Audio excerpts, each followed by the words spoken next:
যদি মেরেই ফেলবি ভাত খাওয়ালি কেন? কে দিবে?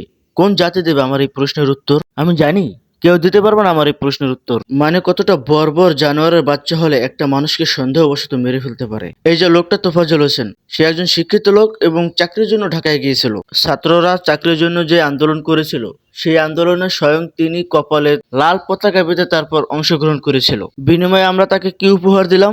যন্ত্রণাদায়ক মৃত্যু। এমন পাষাণ এবং জ্ঞানহীন মানুষগুলো নাকি ছাত্র, ভাবতেই অবাক লাগে। ঠিক আছে, মানলাম তোমরা একজন চোরকে ধরছো, সেই চোরকে মারছো, পিটাইছো, তারপর খাওয়াইলা, তারপর অন্তত ছেড়ে দাও না, তারপর তাকে আরো মারা লাগবে। ভাই তোমরা কি মানুষ নাকি হায়না নাকি জানোয়ারের বাচ্চা জানোয়ার? ঠিক আছে, তোমরা চোরকে ধরছো, মারছো, পিটাইছো এবং খাওয়াইছো, খাওয়ানোর পর অন্তত তদন্ত করো যে সে আসলে চোর কিনা। মানে গাছ তোমরাই বলো, দেশে কি কোনো আইন কানুন নাই?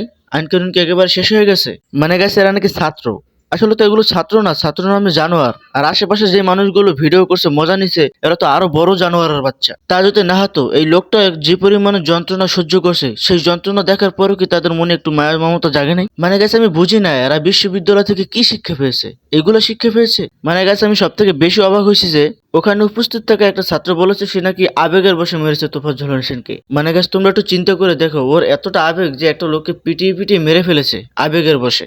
মানে গাছ কিছু বলার নাই, এত ভালো একটা লোককে পিটিয়ে পিটিয়ে মেরে ফেলে দুনিয়া ছাড়া করেছে, তাও আবার বিনা অপরাধে। আসলে আমি মনে করি এরা কোনো ছাত্র না, ছাত্র নামের কলঙ্ক। এদের হাতে যদি কখনো দেশ পরিচালনার দায়িত্ব পড়ে তাহলে এরা দেশকে ধ্বংস করে ফেলবে খুব সহজেই। মানে গাছ তোমরা একটু চিন্তা করে দেখো, কতটা বর্বর পাষাণ হলে একটা মানুষকে এইভাবে পিটিয়ে পিটিয়ে মেরে ফেলতে পারে। তো গাইস তোমরা সবাই ভালো থাকবা, সুস্থ থাকবা, আর আমার চ্যানেলটা সাবস্ক্রাইব করো। তোমরা কিন্তু অনেকে সাবস্ক্রাইব করো না, সাবস্ক্রাইব করবা।